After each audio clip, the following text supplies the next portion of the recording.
Hoy vamos a empezar el programa con las elecciones de Colombia.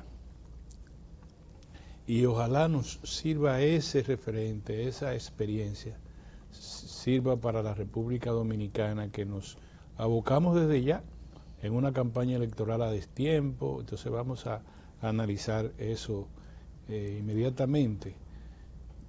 ¿Ustedes acuerdan que aquí el presidente Leonel Fernández una vez mencionó la figura del algoritmo?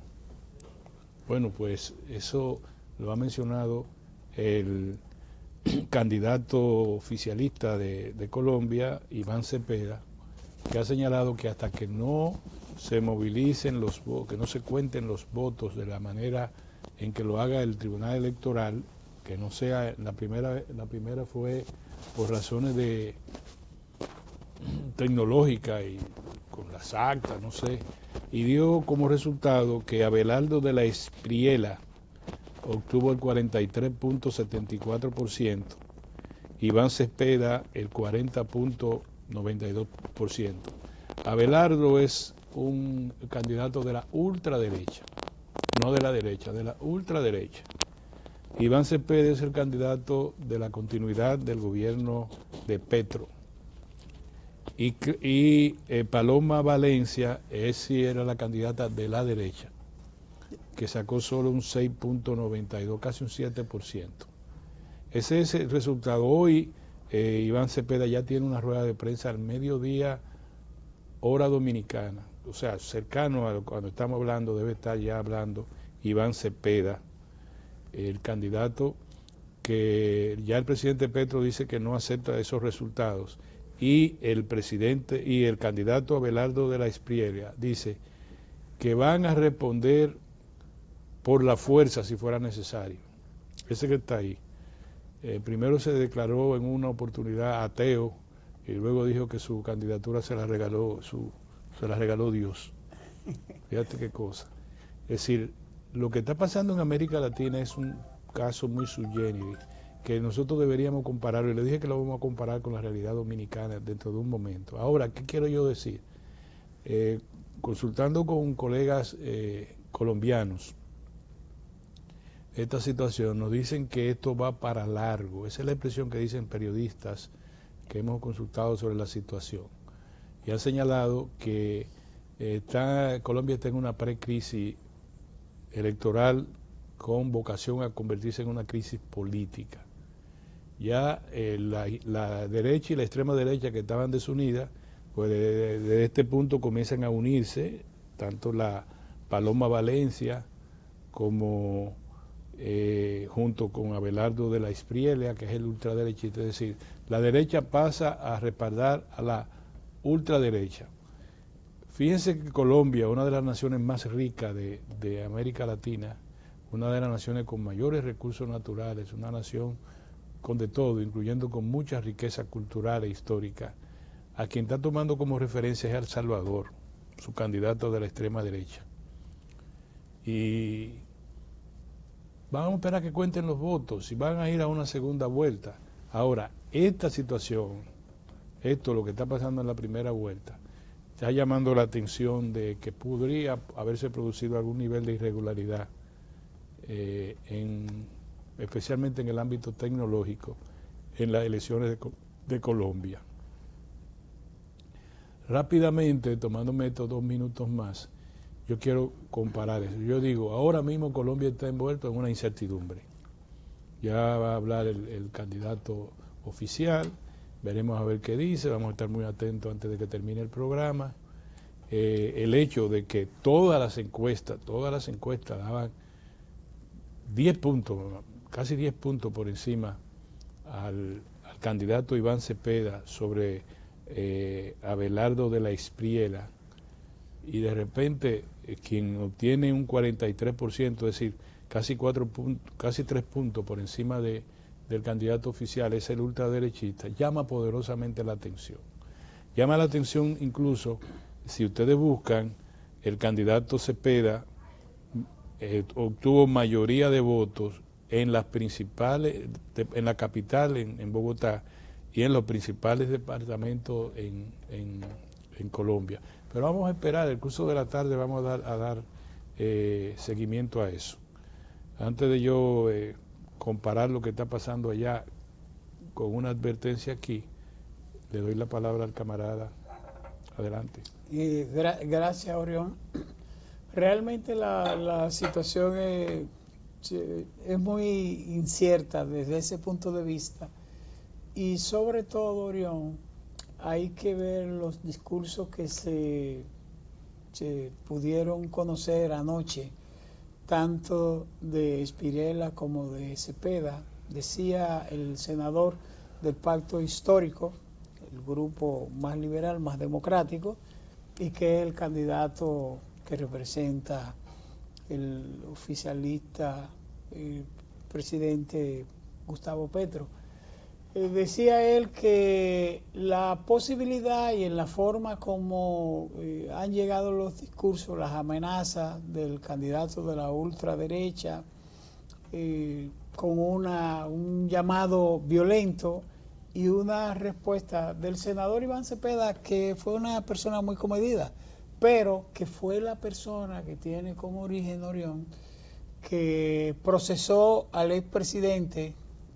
Ellos fueron en dos frentes, pero eran aliados en el fondo, al expresidente Álvaro Uribe Vélez.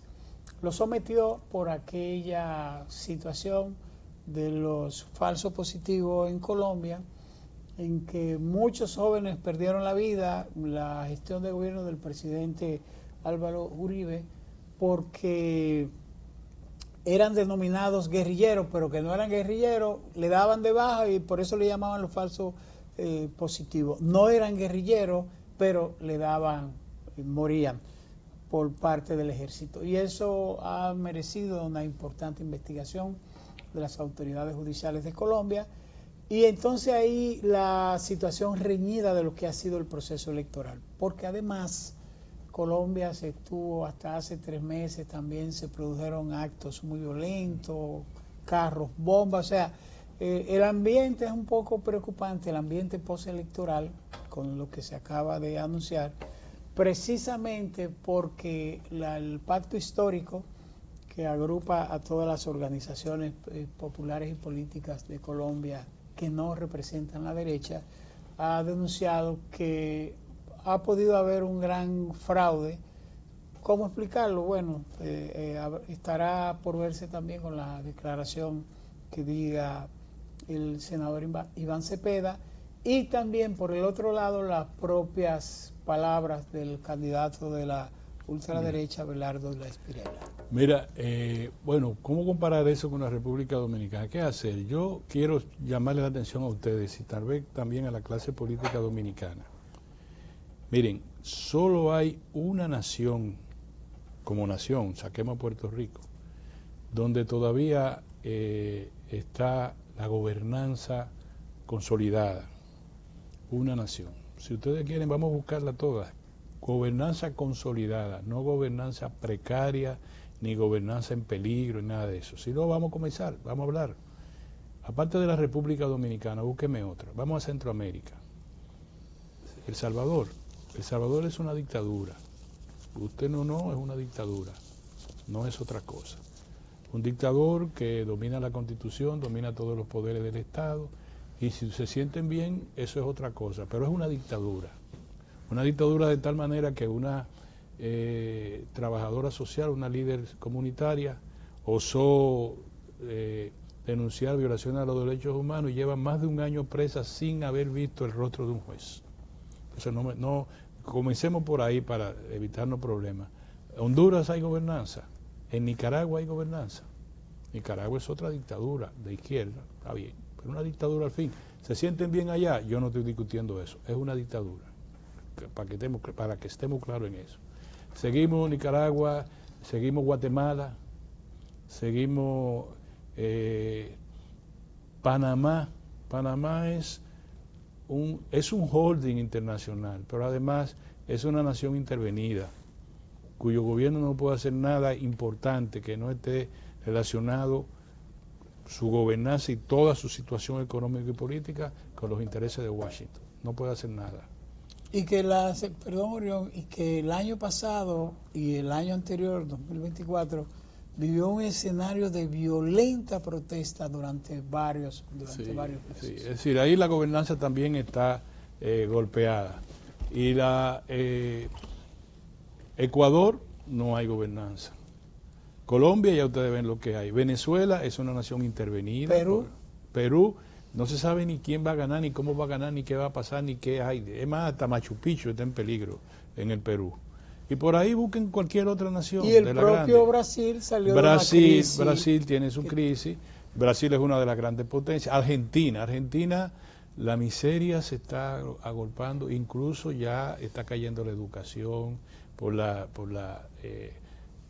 violenta ofensiva contra las universidades y la educación en sentido general a través del presupuesto del gobierno de Milei. Además, su economía en el suelo, con todo y que el presidente Trump ha querido ayudar a su colega, ¿verdad? A su colega. A su hijo. No hay Chile, si ustedes se recuerdan, en Chile el presidente tuvo que, comenzando su gobierno, cancelar a la vocero, al ministro de ¿qué era? Dos ministros ahí, por razones de que comenzó a crear crisis difíciles. Chile vive una situación de crisis política latente, es decir, no la ha podido resolver la derecha ni la extrema derecha, como ha sido el presidente Kast, que es de extrema derecha, o de derecha, no sé. Bueno, si usted busca como la República Dominicana, si usted me encuentra otro país que diga, tenemos gobernanza, tenemos estabilidad macroeconómica, oigan bien la expresión macroeconómica, es lo mismo que cuando uno habla de estabilidad de la inflación. La inflación, ya yo le he explicado cómo es que eso se obtiene. La inflación suya no es la inflación del país general. Cada uno de nosotros carga rastro un nivel de inflación conforme a nuestra canasta familiar, que siempre va a ser individual, familiar. Entonces nos ponen en un renglón que le llaman quintiles, 1, 2, 3 y 4, y ahí nosotros conocemos más o menos el nivel de inflación donde estamos. Entonces, dicho esto, es para que ustedes sepan cuál es el activo de la República Dominicana. El activo de la República Dominicana es su gobernanza. Nosotros tenemos 3 poderes desde 1966, con toda y la violencia que se suscitó y todos los fraudes electorales y todas las cosas. Ha habido elecciones cada 4 años, mal que bien, hasta ahora. Y hubo una vez que las elecciones se dañaron por un problema técnico, la suspendemos, la tomamos otra vez, y no se armó una revolución y se acabó el mundo. Y todo el mundo estaba en la zona colonial bebiendo vino. Y volvió otra vez otras elecciones. Cuando yo voy a votar, no, que ya suspendieron. ¿Y cómo? No pasó nada. Es decir, es para que ustedes sepan, aquí hubo un fraude electoral gigantesco en el 1994, que previamente lo hubo en el 90 y no pasó nada. En el 94 sí se pudo producir una situación contra la gobernanza, pero hubo un pacto por la democracia que ayudó a consolidar la democracia dominicana que hoy conocemos, con todos sus defectos. Ok, yo digo esto para decir lo siguiente: de repente aquí hay grupos económicos, escúchenme, listen to me, grupos económicos que están jugando todo su poder mediático, es decir, todo el escenario mediático es un gran casino. Entonces los intereses económicos, algunos espurios, te dicen, vamos a apostar en esta cosa, y te hacen así, meten toda su ficha. Y hoy tú encuentras que hasta la Junta Central Electoral acaban de retarla. Tú dices, ¿cómo la retaron? Bueno, uno de los periódicos que representa un sector importante de la economía dominicana dijo, nosotros tenemos una, ¿cómo le llaman? Una encuesta que la produjo otro grupo emergente, pequeño, pero con muchas ambiciones de ser grande, un grupo mediático pequeño.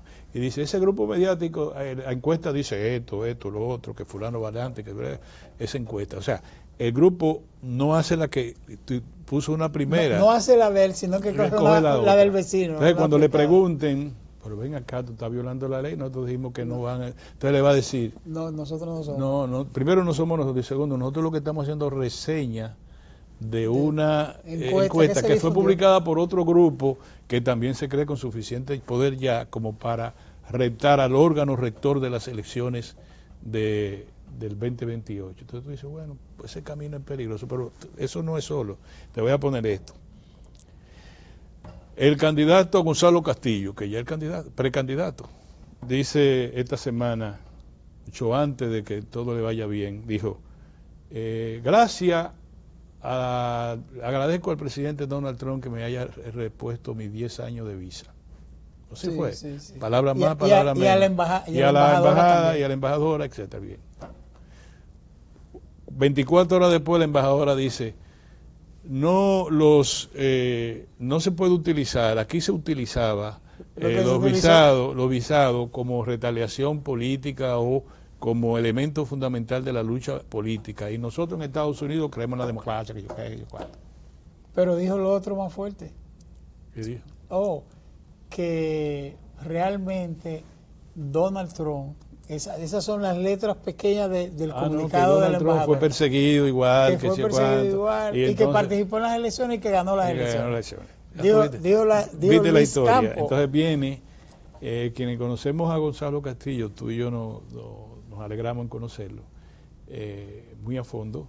Él de repente sale de una audiencia grave, una audiencia que es una audiencia preliminar, pero es la que determina si te van a llevar a juicio de fondo o si te van a poner un no al lugar, quiere decir no a la acusación. Sí. Entonces, si tú no sabes, se supone que tú sales eufórico, contento, por la sorpresa que te han dado, aunque los abogados te pudieron haber dado seguridad de que eso se iba a caer, no, pero tú sales y tú tienes un discurso previo.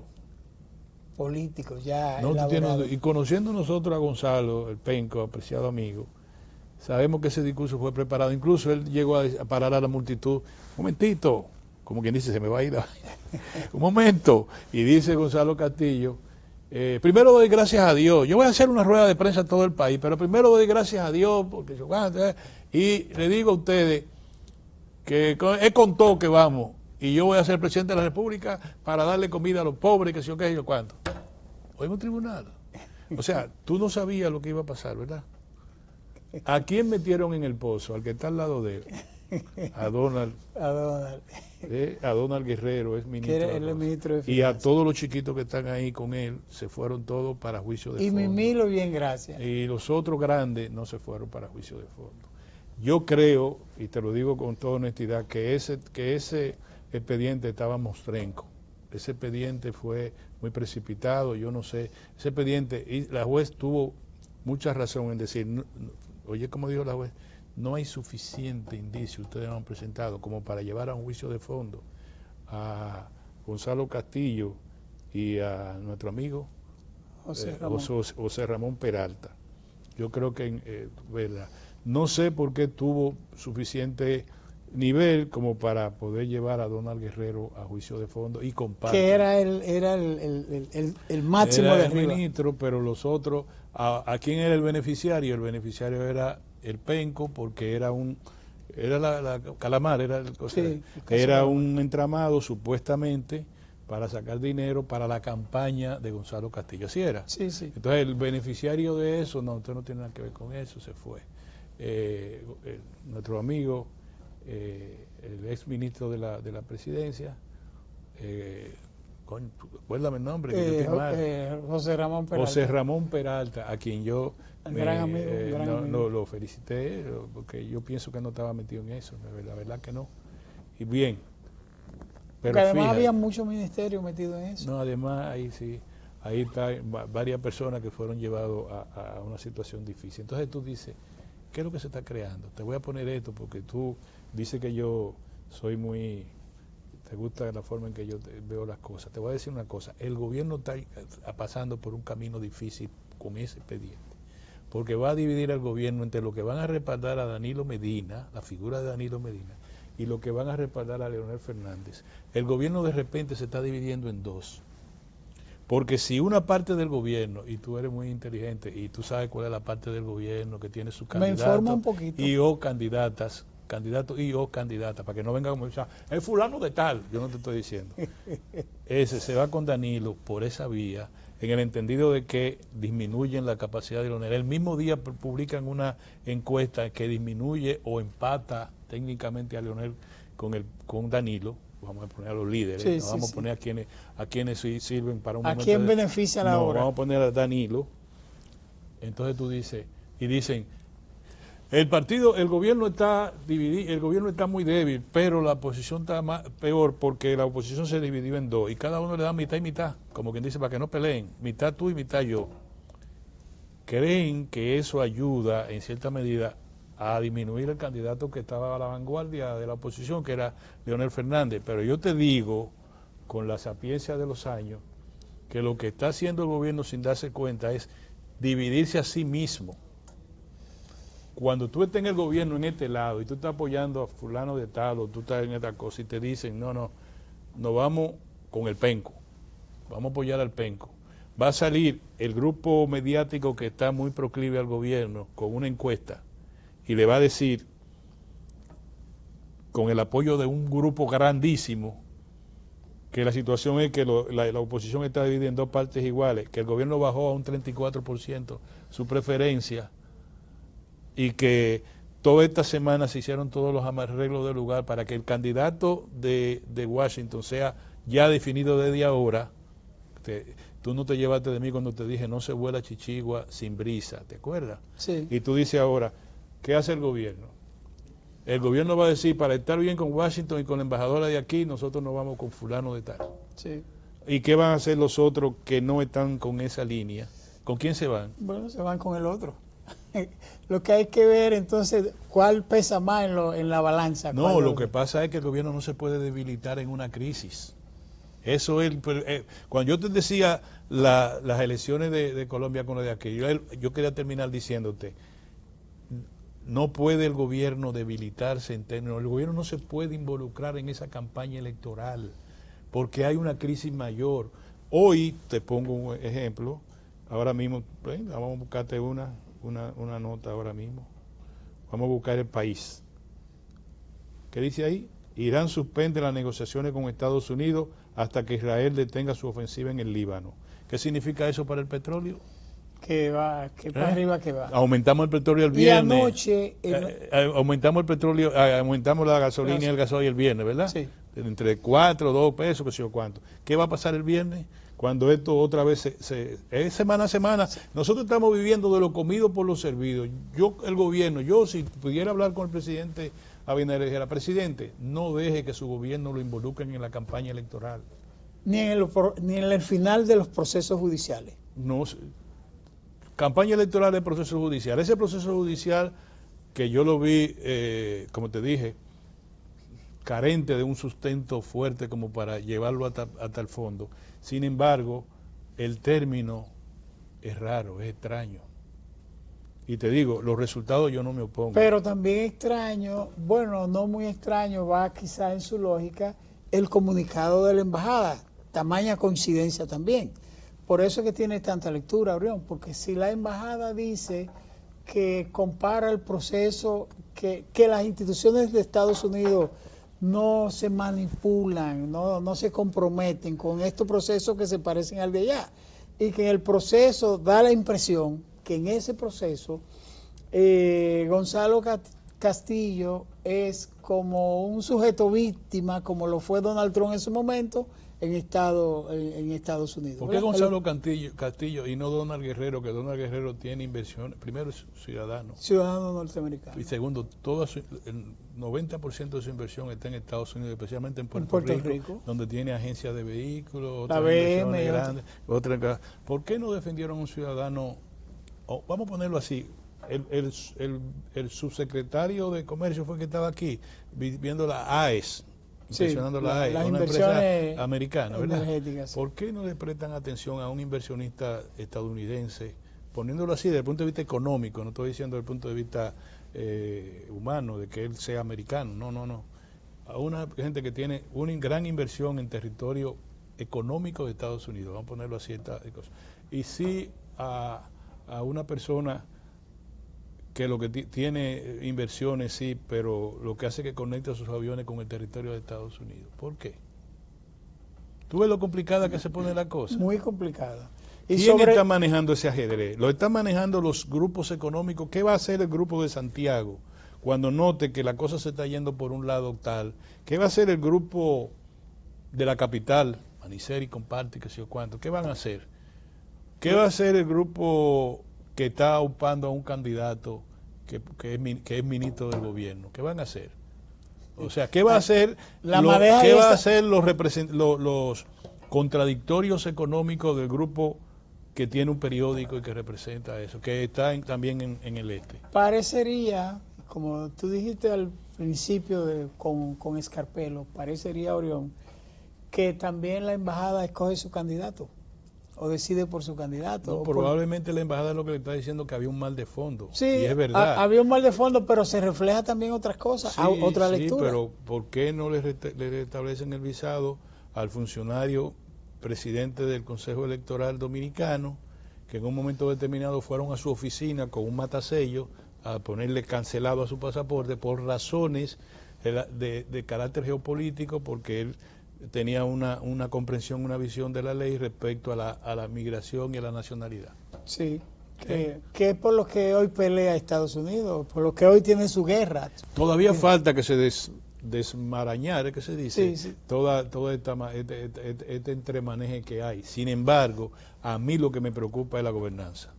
Bueno, yo creo que sí, porque nosotros debemos, como tú siempre lo has dicho y lo hemos subrayado aquí siempre, lo más importante para la República Dominicana es su gobernabilidad, o sea, es la seguridad de que aquí no cambie el escenario, de que aquí las cosas se manejen. ¿Tú sabes qué está pasando? Que a mí me parece grave, muy grave para la República Dominicana, que ya nosotros no tenemos partido de centro izquierda.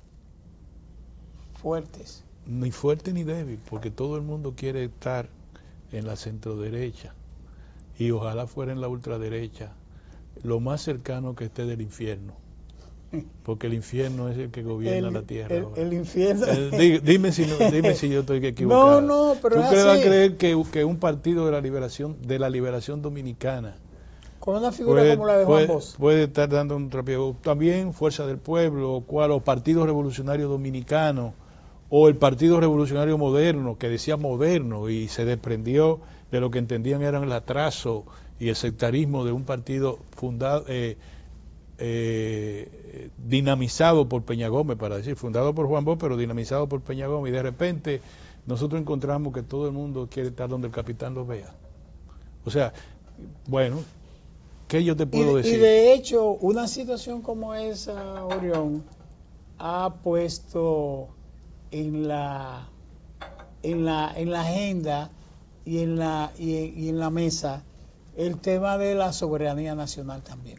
Sí, que uno no lo quiera fondear así. Tiene razón, pero también pero tiene... agrega eso con la acumulación desorbitante de capital.